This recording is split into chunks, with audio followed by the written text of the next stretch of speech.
Smart Business Talk, kami lanjutkan kembali. Smart Listener, terima kasih Anda masih bergabung bersama kami di Smart FM Network. Dan seperti biasa, saya mengajak Anda untuk diskusi juga bersama kami pagi ini bersama Pak James di 021398338888 dan juga SMS di 0812111299. Jangan lupa mention kami lewat Twitter di @radiosmartfm. Gunakan hashtag atau tanda pagar SBT singkatan dari Smart Business Talk. Dan kita membahas mengenai Customer Service Excellence for Frontline and Back Office Staff. Tadi kenapa pentingnya customer service sudah dijelaskan oleh Pak James gitu ya. Dan Pak James menyinggung tentang 5 level customer service. Mulai dari basic sampai dengan raving fans. Nah, mungkin bisa dijelaskan bedanya apa. Karena selama ini kita mikirnya ya customer service itu udah mau kayak apapun gayanya harus tetap excellence gitu. Nggak boleh cuman basic-basic aja itu nggak puas lah Pak James. Namun masih ada ya customer service excellence yang basic ya. Basic itu buat saya definisinya adalah ya basic dasar ya. Maksudnya misalnya 20 tahun yang lalu ya. Kalau kita ke bank kalau kita ke bank 20 tahun yang cerita aja 20 tahun yang lalu ya. Kalau kita ke bank, saya belum lahir kayaknya Pak James. Oh iya masih belum lahir ya. Jangan terpesona gitu. Saya masih 17 tahun soalnya. Dia usianya berapa gitu. 17 lah. 17 ya. Bagus. Oke. So 20 tahun yang lalu terutama di daerah ya. Kalau kita ke bank yang kita harapkan adalah fasilitas yang basic, maksudnya mau store uang bisa, ya mau buka rekening bisa, mau tarik tunai juga bisa, ya. Tetapi kita tidak expect ya bahwa bank itu ber-AC, ya, stafnya ramah, antriannya sistematis, ya, bahkan ada tempat duduk yang nyaman, bahkan sambil duduk bisa ada TV untuk kita menghibur kita, ya. Apalagi di bank itu ada refreshment, ada coffee maker, nggak ada lah, ya. Dulu di bank itu basic saja. Yang penting semua layanannya cukup gitu ya. Cukup. Sama seperti kadang-kadang kalau maaf ya, kita ke daerah on the road kan ya. Kadang-kadang perlu ke kamar belakang ya. Dan di tepi jalan kan kadang-kadang kalau kepepet banget kan ada toilet umum. Toilet umum itu fasilitasnya amat sangat basic, maksudnya ya ada 4 dinding lah, ada lubang di tengah, ada air siraman, itu udah selesai itu kan ya. Itu basic ya. Itu basic sekali kan ya. Jangan harap ada dekor di dalam, ada kipas angin. Apalagi wangi-wangi gitu ya. Ada sih aromaterapi sih ada sih. Itu shock therapy sekaligus. Tapi bikin pingsan gitu ya. Ya, you know what I mean, right? Yes. So fasilitas yang amat sangat basic ya. Ya secukupnya saja, tapi tidak lebih dari itu. Ya, itu sudah tidak ada lagi. Hampir di banyak perusahaan hampir tidak ada lah basic ya. Okay. Naik lebih tinggi lagi expected. Expected adalah apa yang kita harapkan adalah tersediakan lah. Misalnya kita ke bank, sekarang sudah lampunya terang, ya, sudah ber-AC, dan kita expect sekarang ke bank manapun kurang lebih itulah yang disediakan, ya, ada tempat duduk, ya, dan sebagainya, dan pegawainya pun sudah mulai ramah, itu kita expect. Sampai security juga, selamat pagi Bu, silakan masuk, gitu kan? Nah, kalau sampai security pun gitu, ya, berarti kita sudah expect kan, kita sudah expect bahwa security pun ramah, ya. Nah, jadi kalau customer expect bahwa security ramah dan ternyata security tidak ramah, hanya buka pintu saja buat kita tanpa sapa, ya kita udah kecewa. Karena ekspektasi kita adalah security pun harus ramah, misalnya ya. Oke, jadi ada perusahaan-perusahaan yang servisnya memang sesuai dengan ekspektasi pelanggan, ya. Sehingga kalau pelanggan dilayani sesuai dengan ekspektasinya, tidak terkesan sih, tidak, wah, security pun sapa lo. Enggak kan, karena kita sudah expect. Karena kita memang harapannya begitu gitu ya Pak James ya. Harapannya begitu. Jadi kekecewaan customer selalu terjadi kalau ekspektasinya dan apa yang dia terima tidak sama kan ya. Okay? So expect ya. Jadi kalau perusahaan kita melayani customer sesuai dengan dia expect, jangan harap dia terkesan, jangan harap dia jadi setia, jangan harap dia banyak cerita kepada orang lain, ya, ya gitu-gitu aja lah. Ya standar lah ya. Memang udah di mana-mana begitu kok. Betul, gitu ya. Ya, oke. Nggak ada yang istimewa ya Pak James ya. Ya, nggak ada yang istimewa, normal, ya, standar seperti tadi Anda bilang. Terus tingkat lebih tinggi adalah desired. Desired. Nah, desired adalah customer sudah mulai menghayal, mengandai-andai ya. Seandainya ya di bank ini sediain kopi, keren ya. Keren ya. Seandainya bank ini sambil kita duduk dia sediakan kursi pijat loh. Keren ya. Ada cemilannya gitu, Ya, soft ada drink. cemilannya, ada soft drinknya, ada snacknya. Seandainya customer sudah mulai mengandai-andai ya. Jadi lebih dari standar, lebih dari expected, sudah mulai desired. I wish they could have this. I wish they could have that. Ternyata kalau kita pergi ke perusahaan itu, ada loh. Ya, ada coffee makernya, ada snacksnya, gratis lagi. Ya, terus di sana pojok ada alat untuk polis sepatu. Ya, bahkan ada fasilitas refleksi lagi. Wah, ada pijat gratis. refleksi. Ada pijat refleksi. Wah, kalau sudah masuk ke desire, ya, kita mulai rasa, wah, itu sudah mulai terkesan kan? Wah, itu desired ya. Tidak banyak perusahaan masuk ke wilayah desired, tapi sebagian perusahaan sudah ada.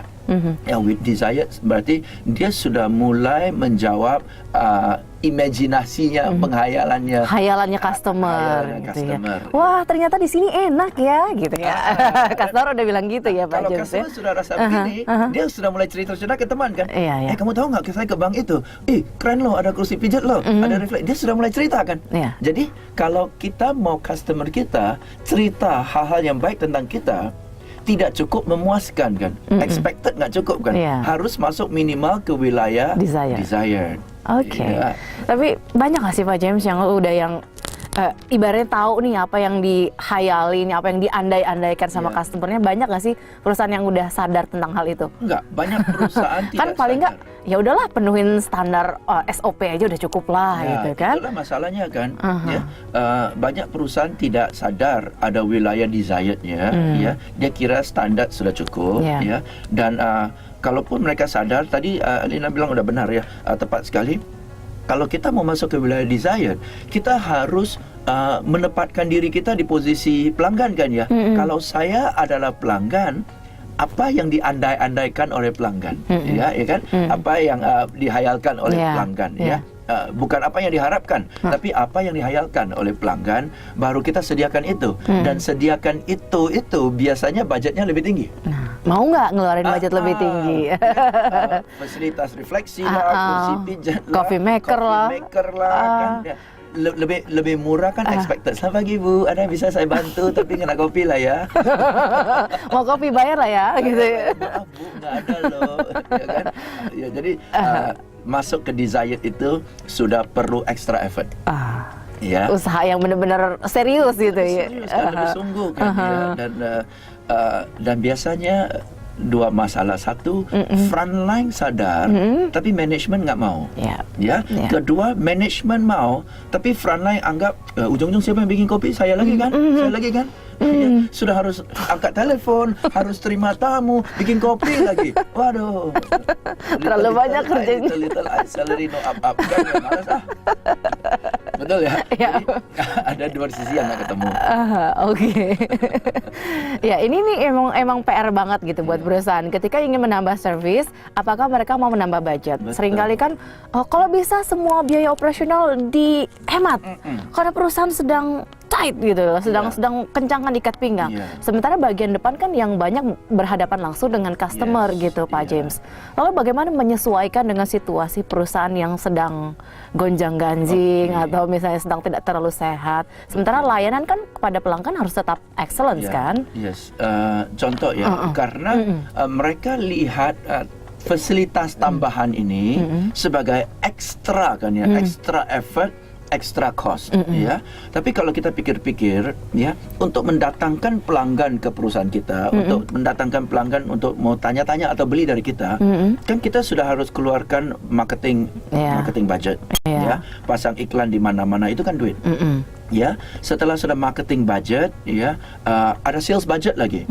Ya, kita sudah pasang iklan sehingga tidak tahu jadi tahu, tidak tertarik jadi tertarik, ya. Kemudian orang sales kita yang harus approach mereka kan ya, untuk meyakinkan mereka, ya. Bisa jadi orang salesnya kunjungi customer itu 3-4 kali, ya, untuk akhirnya meyakinkan mereka untuk beli, ya. Ingat, orang sales kita agar supaya dapat satu pelanggan ini yang beli, dia harus kunjungi mungkin 5-10 pelanggan yang lain yang menolak dia kan ya. Jadi dia katakanlah dia kunjungi 9 pelanggan yang menolak, dan dia setiap pelanggan yang menolak itu dia kunjungi 2 kali. Berarti sudah 18 kunjungan.